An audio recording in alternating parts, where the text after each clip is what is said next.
This is AfterDarke X Spaces version. We will in an hour have Angel will be hosting one on YouTube as well, a little slight different format. But we wanted to make sure we were able to kind of reach the Spaces community and be able to invite people up to speak and have discussions. The format itself is going to be each week we'll have a theme, and I'm going to try to make a theme somewhat tied to the last episode and some aspect of that if possible. And so we'll go over the theme, and we'll have invited speakers, and then we'll get into more of an AMA where anyone can come in and ask questions, everything from TTRPG, story world development to production of the stream itself to voice acting tricks and things of that. We have a few voice actors in the cast that can help answer questions around that, and anything actually in the actual play and TTRPG space. So we'll cover a whole slew of topics on the AMA side, and then we'll have themed ones in the future. So that's kind of the general gist of it. And so with that, we're going to go ahead and start off with the theme of the day. And as you can see in the title, we really want to understand, and Angel here, by the way, is not only my co-host, my co-founder, my sword brother, and a slew of other titles, but also a very long-term, really close, dear friend, blood brother of mine. And why don't you go ahead, Angel, and talk a little bit about kind of who you are and your background and briefly, and then we get started on the theme of the day. Sure. Apologies for the being a bit underwater. I'll have to look at that when I have more time and space. So welcome. I'm Angel. I'm the GM for Darkeport. I've been, I guess, also the chief creative officer for whatever that's worth. And I've been GMing for almost 40 years now. It's been an interesting run. I'm also a writer, and I love storytelling. I love narratives. I love playing with plot and characters, and especially now these days themes. And I wanted to do something. I'm always looking to do something that I've never done before. Always, always, always. So when we started this campaign, I wanted to different story, and I've told it at different places, but this is not the campaign I thought I was going to be running. But once I realized that, okay, this is going to be a war story, I really wanted to delve into that. And part of telling a proper war story is, of course, that you're going to have these huge combats. And let me tell you, if you're familiar with this edition of D&D, or really any edition of D&D that's not all the way back to its wargaming roots, which it does have, trying to run large-scale combat is pretty monstrous. So current combat they're in is about 60 v6. Actually, a little bit more even on the enemy side. That they start about 65 that they started with on the enemy side, and it has taken us, let's see, Corey, about 5 hours of actual playtime to this point. Yeah, you're trumping a little bit of my questions. It's okay. But yes, okay. It has. And by the way, Fear, thanks for joining. Feel free to raise your hand and definitely come up if you want to speak or ask any questions. This first part is going to we're getting the expertise of Angel here, who is now and has been for a long time GMing, both homebrew as well as live stream games, and we're covering the topic of how to manage live scale. So, Angel, what I really kind of wanted to do, and you can cover this in different slices and dices, but what are the differences?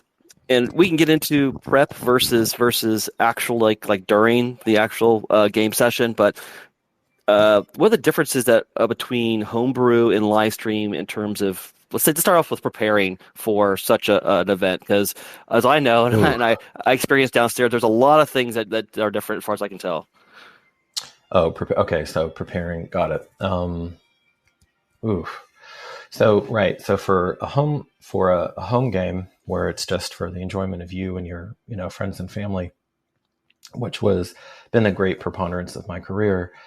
That does vary. It depends on the game. It depends on what you're trying to do. But for me, I would say probably in the last, 10 years, I really approach it as, excuse me, really approach it as trying to bring a living, breathing, coherent world alive to life. So I don't necessarily, I mean, there's some like traditional prep, GM prep that goes on, where you want to make sure you have an agenda for the session. You want to make sure that you know what all your, if there's going to be combat, you want to really have your arms around the numbers on that, because you never want that to get in the way of the narrative or get in the way of the storytelling as you're kind of fumbling around. And to be frank, I mean, that's something to be transparent, that's something I'm still kind of dealing with in 5th edition, because this is not the edition that I grew up with. D&D is not even. Oh, go ahead. Do you want to talk about I think some people would be beneficial to understand kind of how you make decisions on rolling hit points for characters. Do you roll everyone up individually? Is it only like the primary characters? I think some of that prep would be very interested in some people that are GMs that want to understand how to prepare. Sure. Sure. I'll circle back around to that. Just remind me if I forget it. And then I would say that the non-traditional stuff that I'm doing to prepare is really thinking about like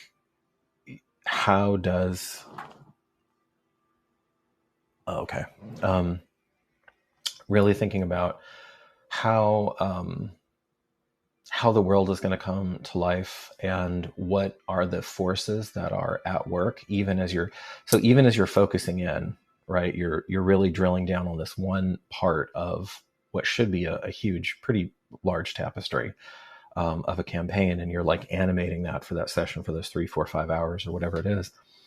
Everything else is still going on in the world. And if you as the GM understand that, and you can hold that, and you can conceptualize that and have that running, then even as the players are playing things out, it's not like you're just in a reality bubble and the only thing that's happening in the world is happening on screen.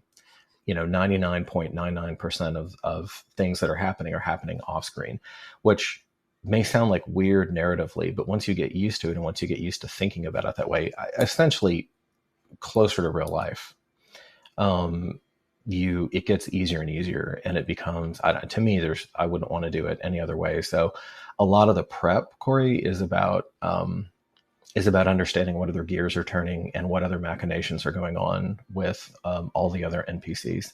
And then also, and this is really important so that your players don't get swallowed up in a vast world, what effects their actions from previous sessions have had, and as those continue to ripple out and kind of ping pong around. That's a great point you add a whole other layer, which is around kind of the world doesn't stop, even though we're not focused on that in any game session. And that may have ripple effects. Yeah. So that's really cool to have that. It's critical. Thank you. No, it's I would say it's I'm not obviously not unique in this way, but I would say it's definitely a hallmark of my campaigns. I would say if there were two things that were like important about this, important about my GMing style, are having a rich, deep, and fully activated world. And then the other one would be like giving things a psychological heft that I don't see in a lot of games. And then in terms of like the mechanical prepping, so for large scale battles specifically, yes, we're talking large scale. I would say two main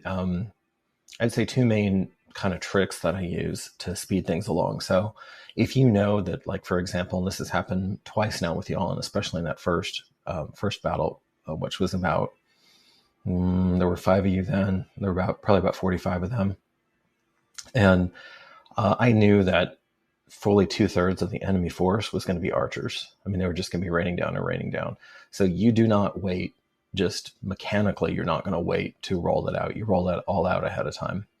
And then if you start, if for whatever reason you haven't rolled out enough, you can just start kind of retreading on, you can go back to the top of the queue and kind of run through the numbers again. I tend to roll, a bit of an over preparer, so I tend to roll more than I think I'm going to need. Also roll damage if there are hits there ahead of time.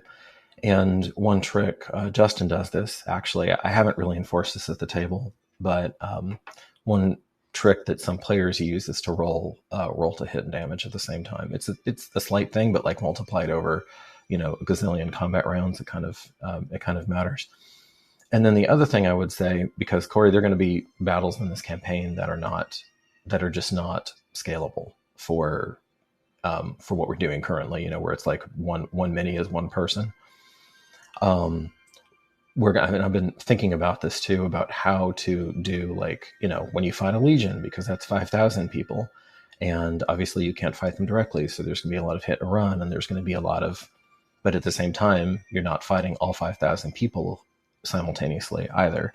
So at that point, you're probably looking at breaking it down more into discrete scenes that are still in the narrative. They're still happening within the context of, we're trying to, harry 5,000 people.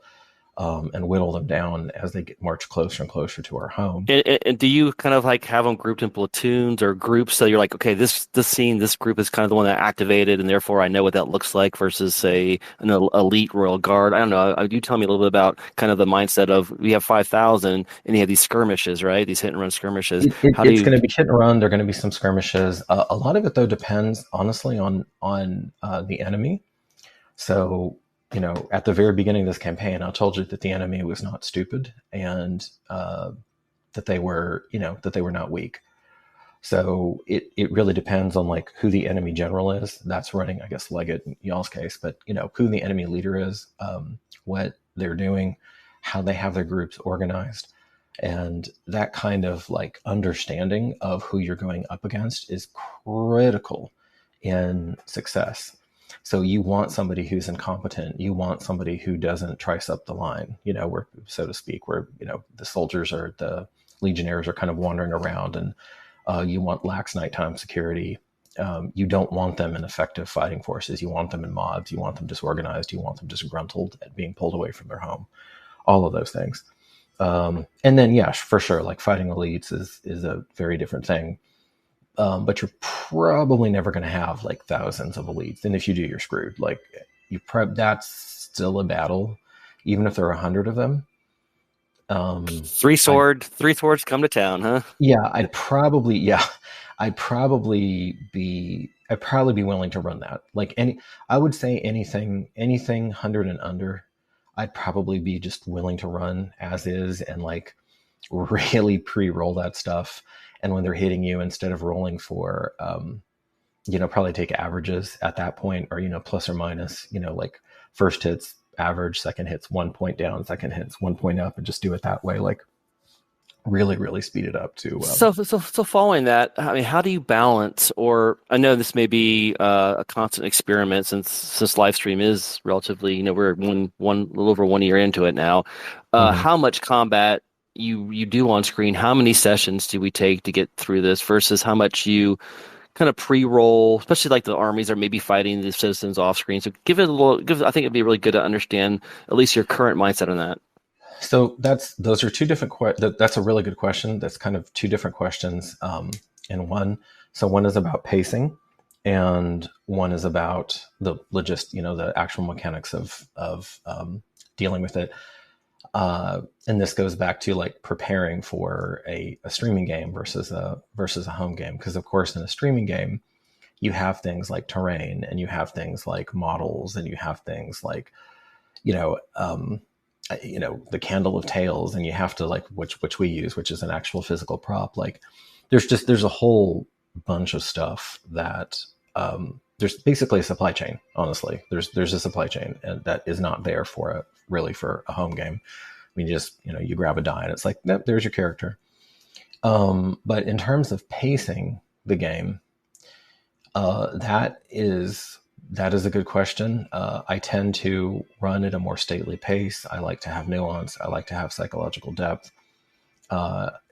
Having characters in battle who you don't know and you don't care about is meaningless. So I will go much, much longer, as you know, than I think any other streaming. I haven't seen a whole bunch of streamers, but I've seen, I don't know, I've probably watched 2-3 dozen now, different campaigns to different degrees. Some a episode or two, some of them quite a bit of time, and we have gone the longest out of anybody that I've seen without having a combat. I think there was one stretch in there where we didn't have a combat for like 5 episodes when we were getting ready to go. Yeah, that's true. I mean, but I mean, it makes it a little special in some ways that we spent a lot of that time. It does. It does, and it also like means that combat is not violence is not necessarily something that it's not your go-to, and it's like in D&D, it's assumed because it is a fantasy game. Although I would say this campaign is pretty solidly into dark fantasy, into the dark fantasy bandwidth of that spectrum. It's just kind of assumed that you're going to have a lot of combat, but I think of it more like, well, if like in Vampires the Masquerade, like if there's combat, something has broken down, something has not gone quite right. Now this is a war story, so you're going to have combat, but like you have to be, it's not the same thing as the political, purely political game. But you want to avoid unnecessary risks. And then really calculate out, and you do a really good job, like running numbers and like you really get it. It is a numbers game, like it really is a numbers game at the end of the day, especially when you're fighting that many people. And then give me so that was on the pacing piece, and then what was the other part that you were asking about, Corey? Yeah, so there's the pacing piece, and then it's just kind of like I said, just I'd be curious how much people like to see it on stream. Go ahead. Who is, and then I think there was like a question of which pieces of the enemy were activated and like that. So you have to keep audience interest, but I think the people who are following the story, actually I know this from the DMs and from talking with people in real life that they're in. Like they're on board for this kind of relatively rare combat, relatively slow pace, not glacial though. I mean, things happen every single episode. I don't believe in filler episodes. That's the other flip side of it. Like everything, part of my training as a writer is that everything has to have a reason. Every single scene has to have a reason. Otherwise you cut it. Otherwise you don't have it. Every character has to have some kind of purpose, even if it's just atmosphere. Or you cut them, you don't have them.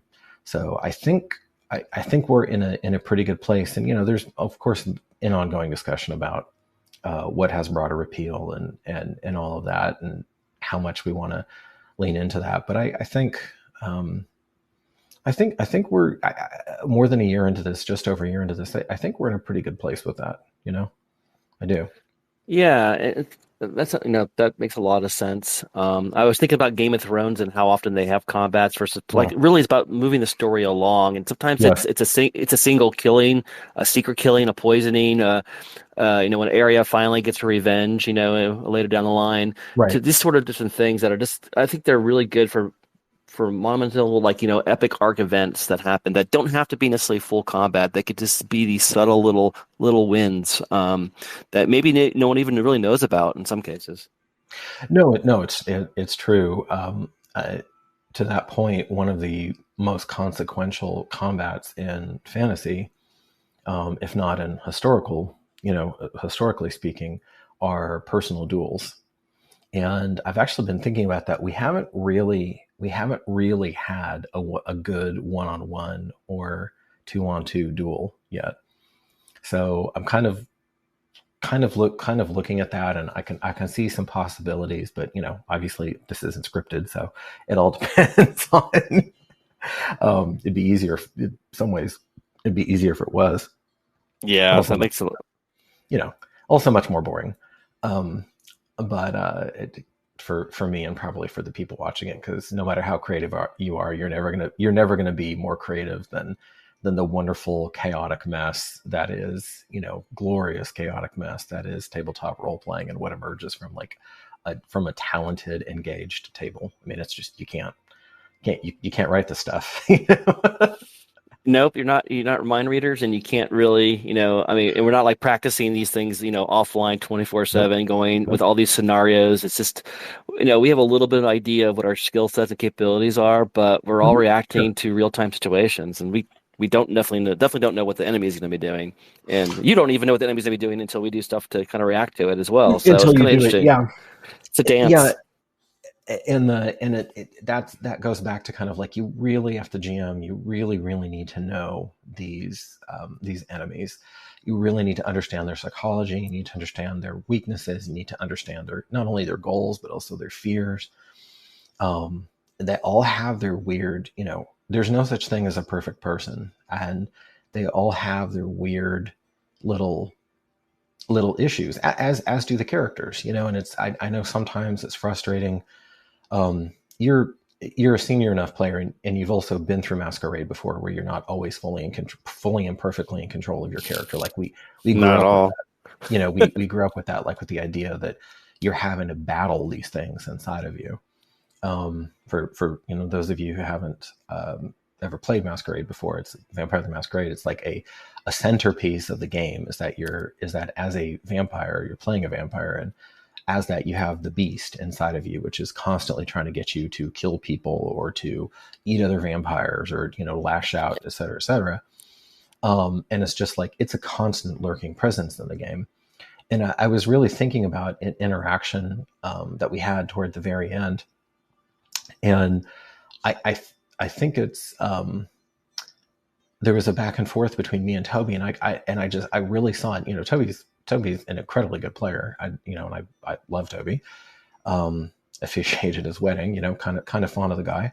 Introduced him to his wife, who's also a dear friend of mine.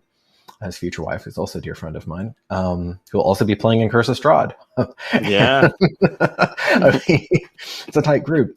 But there was a moment where he was like, "WTF, mate?" When I kind of imposed something on his character, because his character essentially is a beast. I mean, it's not exactly the same. It doesn't, he's not craving blood all the time to drink, but he is kind of craving blood, because that draconic blood is strong.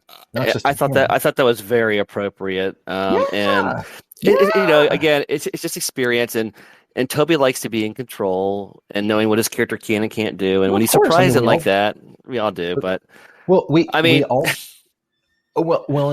and just to like acknowledge, not necessarily quote unquote to defend him, but just like, you and I this is a whole different discussion, but like, you and I come from a different era, Corey.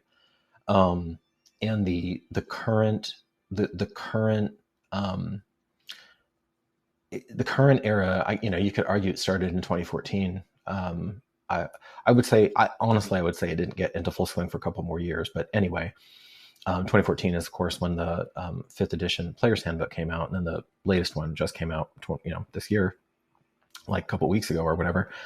And in this current era, player agency is supreme. Like, it trumps. To me, it's a little bit too extreme, but like, it trumps a lot of narrative beats. It trumps internal struggle to a large extent. It trumps, like, a lot of people, and I heard this put really well, they don't want to play. A lot of people who are getting into D&D now, or even have played it for a while, but are really, simpatico with the current era, with the zeitgeist of this current gaming era, they want to be, they don't want to be struggling adventurers. They want to be protagonists. fantasy heroes, right? I mean, They want is to that be fantasy. Yes. yeah, is that, do you think that's as outcome of just all of the comic movies and WoW, and just like for the most part, That you're a superhero? that is a huge question. That's an excellent question. Everything you just named, certainly had an influence. Were certainly factors. I, and I'm a little embarrassed to say this, but I think because I've been like so intent on what I've been doing for a long time, and I'm not, as I'm not really a creature of social media, far from it. It's kind of, I like literally had to get an account on X, today, to participate in this. And so I've kind of been just off doing my own thing. And it hasn't been until, I don't know, the last 6 months or whatever, that I really started getting, reading. I mean, I've been reading so much Reddit, D&D Reddit, and other gaming stuff. Mm-hmm. and all that. And I'm really seeing this, how stark the contrast is from, like I wouldn't have thought twice. In fact, I thought it was fascinating that you could lose control of your character in Vampire. Yeah, I love that.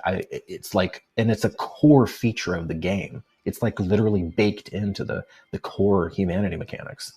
But I also think whether D&D is an escapism right now from real life, but I think you and I come from let's explore different aspects that do happen in real life, but we don't currently have upon us, and so we would play these games and explore these different tropes or just different ways of flaws and merits and derangements or whatever it is that we had on our character, to understand and experience that without actually doing it in real life, because sometimes that would be a little scary. And I don't know. Well, there's also yes, absolutely. That's the point, that you do things that you can't do in real life. But one thing that I've noticed too, Corey, and this already came up last session, and it, is like both of us play hard. Obviously, both of us want our characters to survive. We do everything we can.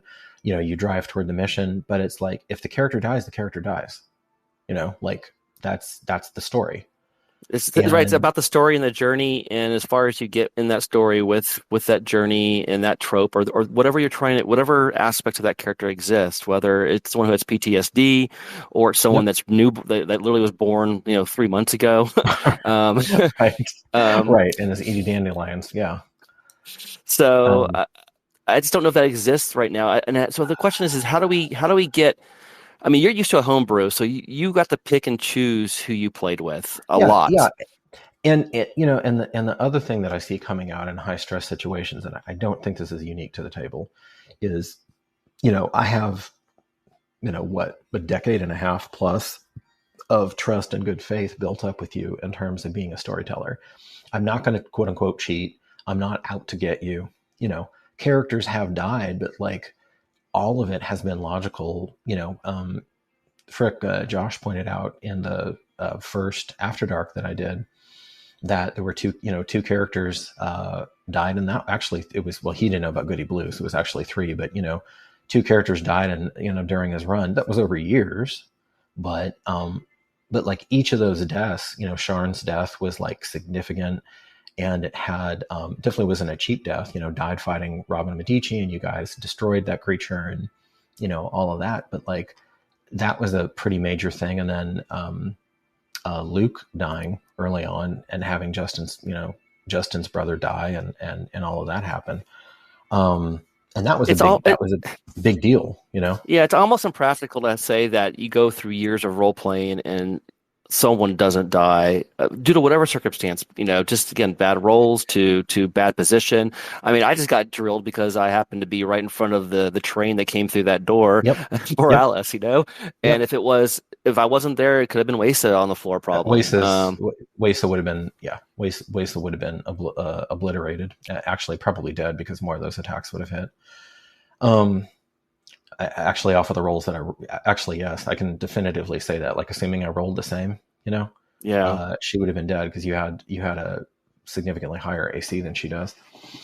And even as you're at death's door, no, and the whole thing though, like, the assumption is that your characters don't, like, the default is that your characters don't die. That's the default. And I don't, and I go back and forth on this, Corey. Like, I'm not saying that one way is like inherently better than the other, obviously. I'm just saying that, like, we shouldn't be so precious with the characters. This is my opinion. Obviously, your mileage may vary. Everybody's going to do it differently. What works for your table works for your table. For me, the characters shouldn't be so precious that the death is more important than, like, avoiding the death is more important than the story, than like telling the best story you possibly can. And there's a difference though. Yes. You're coming from a tell a good story mindset versus I want to progress and just be a superhero sort of mindset, which is fine. Monty Hall campaign, whatever, right?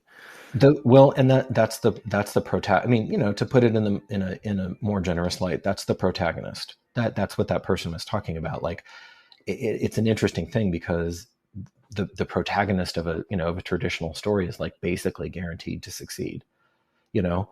And I told you, like, I thought y'all's odds at the beginning of this campaign were about 50-50 in terms of defending the dream, in terms of succeeding. To me it's about, some things have gone against that, some things have gone for that. You know, I won't obviously tell you as the player where I think you're on exactly right now, but there's been significant movement in both directions, honestly. Right. You know, the game is well in motion. That being said, that's a very, to a modern audience, like, that might be shocking that your GM says at the beginning. And I'm going to say the same thing at the beginning of Curse of Strahd. Actually, probably worse there. Actually, that's got the core, my friend. That's got the core, and Strahd is a genius.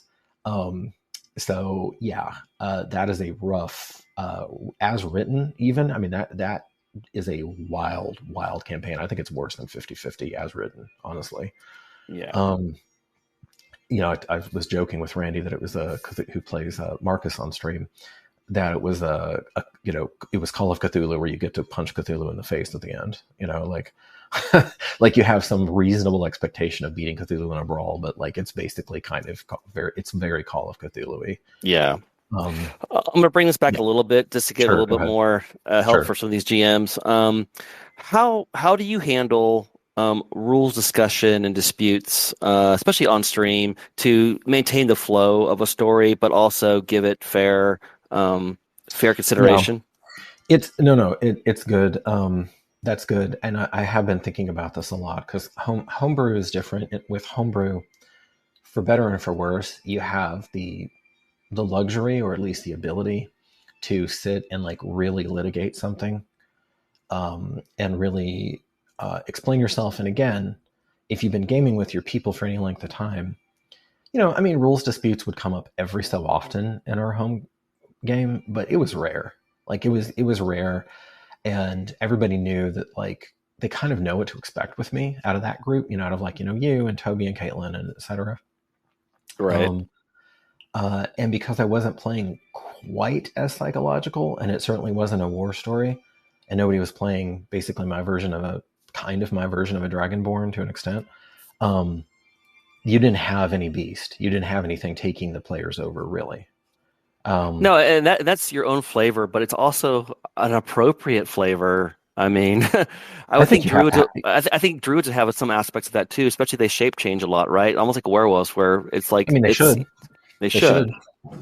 And it's just alighted over. It's just completely left out, you know, in the baseline game. And, you know, that's fine. Some people don't want to deal with it. Some people, you know, don't even want to think about it. Mm-hmm. For me, it's just not a game if you ignore that kind of thing. I'm actually having to, like, bizarre as it sounds, Curse of Strahd does not have rules for feeding for the vampires. Like, it's really weird. It's really weird. So it's just like, I don't know how much they have to feed and how often, you know, it's like, this is like a fundamental thing about. But that economy is super important, that World of Dark's got right, which is feeding territories and fights over that and all that. It's economy, it's a resource. It's huge. I mean, it's huge. It's also a way that you can potentially smoke Strahd out, you know? Mm-hmm.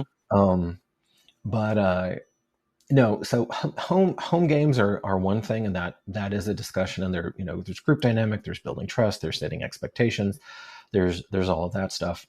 On stream, again, for better and for worse, like, you have to be quick about it. You have to be really quick about it.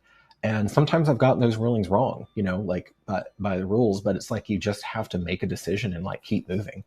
And then you can go back afterward and you can make sure you don't get it wrong again. Fortunately, so far, this is very fortunate, this is dumb luck, excuse me, more than anything, is there has not yet been a ruling that I have made that has changed the outcome, you know? Well, there might be one. I need to look at this up, but I believe either Anika or during initially there was a fate point used to save someone at some point back in history. And I know this hasn't happened yet, but it may not even be necessary. But I know that last session, and it happens to be my character, you said no flat roll, no fate point, period. And I'm curious of what. For the players. Oh, was that an MP, was that an his NPC. sister? Okay. Yeah. Okay. Yeah. That was an NPC. And see, that's what I mean. Like, it's not. I don't always have either the, again, I'm being very real here. I don't always either have the mental agility or the time or the bandwidth when I'm juggling that much to like put that critical piece of information in. There was another one in there. There was another one in there like that. Oh, like, and there is precedent for it. And I did warn people, and I have both on stream and off stream, but like, yes, I know that rules as written, it doesn't matter how many people are piled onto you. But in reality, if you have 1,200 pounds of human on top of you, and that's not counting the gear, you're not getting back up. Like, like you're not getting back up. And because this is fantasy, it's dark fantasy, but because it is fantasy and we are talking about heroes here who, when Donnie rolled at 29 to break, I let him break all 9 grapples on him. Right, because he had supernatural strength at that point that was beyond human. It was beyond human. Yeah. Right. Yeah. And so I was like, okay, like, even though it's really weird because there's like, again, in like as written, there's not really, like, even monks can't, there's not a way to simultaneously break a bunch of grapples. Like you have to deal with every single one individually, which is like horrible. That leans to a lot of things in your style. So you like to ground things into reality at some level. And that makes your storytelling and GMing and world different than a lot of other worlds and GMs, because that one underlying theme exists throughout how you tell stories. And so in this case, it benefited the player, and in some cases it hurt the player, but it's still consistent, which I love. And I think a big thing that GMs need to think about is it's hard to do when you have you're welcome.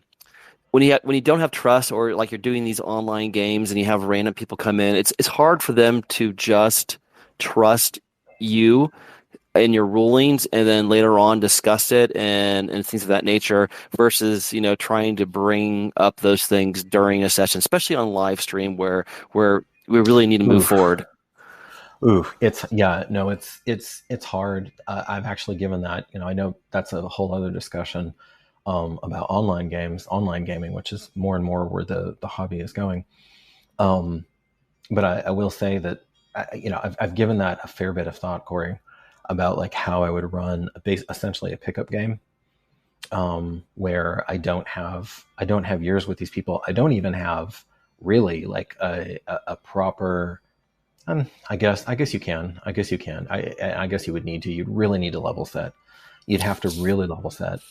And it's hard though, because rules lawyers want to go to the book, but we just said this a second ago. You base things on a realistic, grounding, which will change some of those things.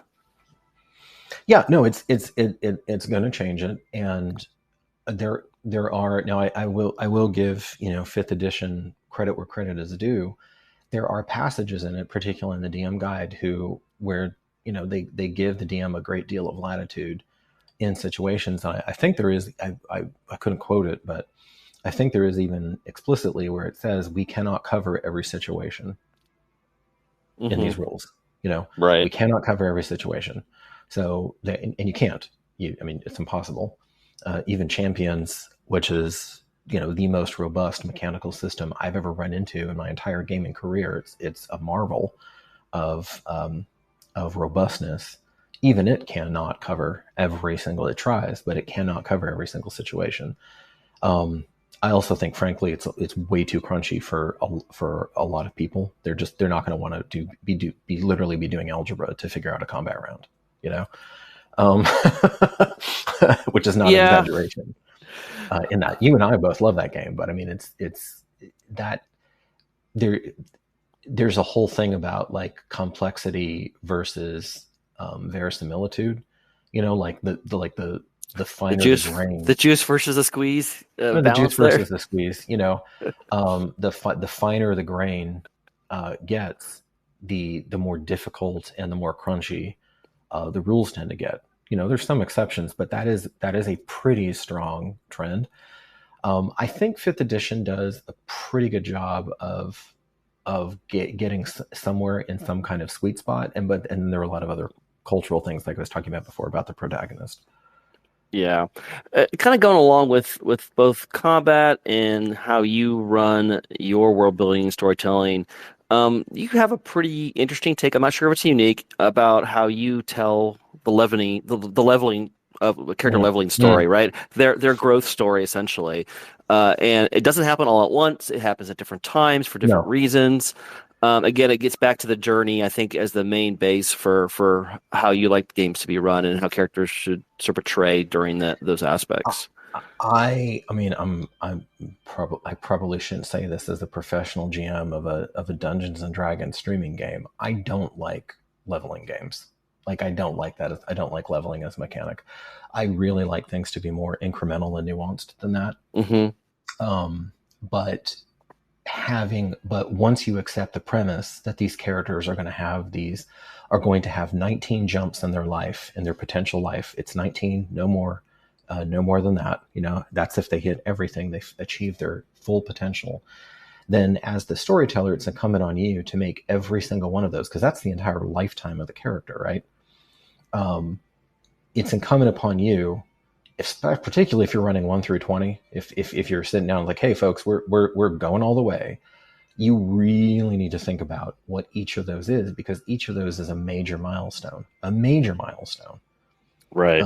For those characters. And it's only going to happen that many times in their lives, which sounds like a lot, but over an entire career, that's nothing, No, that's true. And it's, by the way, I normally would have went to AMA a while ago, but since it's just Angel and I having a conversation about some of these theories and philosophy, I think, again, in the future, Angel, we would have this on the couch. We just might as well record it and have it here for other people to think about, because these are really good educational points here. When you, I mean, again, at least from a Darkeport standpoint, when I'm curious, what is your ratio of people wanting to play more of a journey story, especially for like live stream? Like, how people want to watch like this combat and Monty Hall sort of campaign versus a story which we're trying to implement almost like a live real play Game of Thrones scenario where there is no the designated outcome. Obviously, there's big moving tailwinds and headwinds and stuff, but emotion. Go ahead. Right, as opposed to we're fighting. I don't want to get too specific here, but as opposed to we're defeating the big bad at the end, and we all know that we're going to win. At the end of the day, we're going to win. Right, to get some loot, to get some items to fight the next big bad thing. It's almost like a WoW raid, and one of us might die in the big fight to have an additional emotional impact. So, okay, I mean, and let me go on record again by saying that the Critical Role crew, who are the titans of this space, whether they understand that, they understand it, but I don't think Matt Mercer knows that he's a historical figure. Mm-hmm. It's very hard to be the historical figure and to understand that you're making history even as you're living it. That's not easy. So it's impossible to not be compared to Critical Role. And in many minds, Corey, and I don't have data on this, but I bet you that there are more people who are watching Critical Role than are, for example, game mastering their own games. Right. The reach of that crew is immense, and it's difficult to fully appreciate that if you've only been a gamer during the Matt Mercer era. I mean, he was integral. There were other things too, like Stranger Things and Super Avengers movies and super movies writ large, but he was just integral into introducing into the larger culture. So in that context, you're going to get compared to them, and they have very, and if not them, then Dimension 20, Right. which are quite different from each other. Those are quite different. They're not the same at all.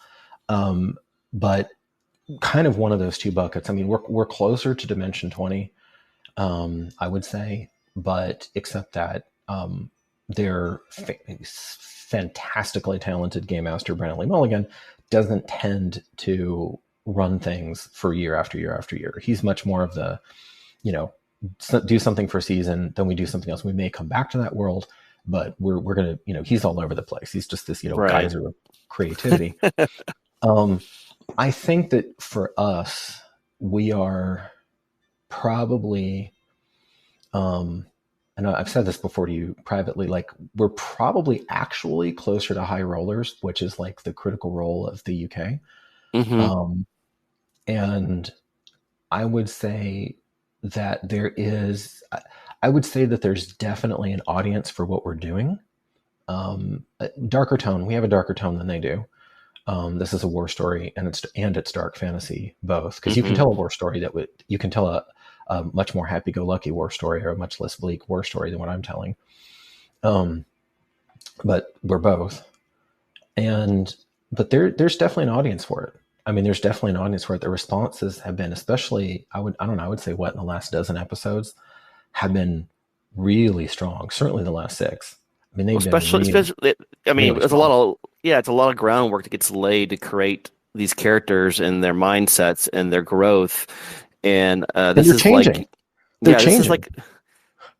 Yeah, exactly. And we kind of went through, just because Brad Sanderson's out there, really, it's kind of like his Words of Radiance moments, the last 4 or 5 episodes, where there's been a lot of journeys and a lot of characters coming into their specialty or their area of focus, whatever one they chose.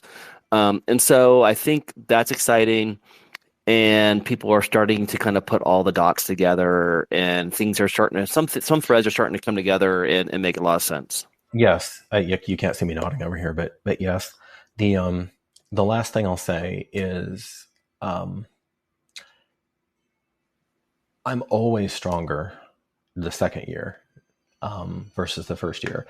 It just, the way that I storytell, the way that I construct narratives. I don't want to even just say plots. I want to say narratives. The way that I world build, it's I'm not as quick, and I'm okay with that. I'm not as quick as some storytellers are. I really want to linger with the characters. I really want to get to know them and to understand them and to feel them, and to honor them.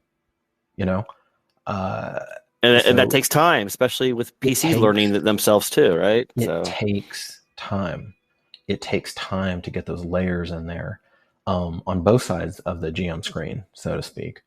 Yeah. So I'm really, I'm not just saying this to hype up Darkeport. I'm genuinely excited about where the story is going to go.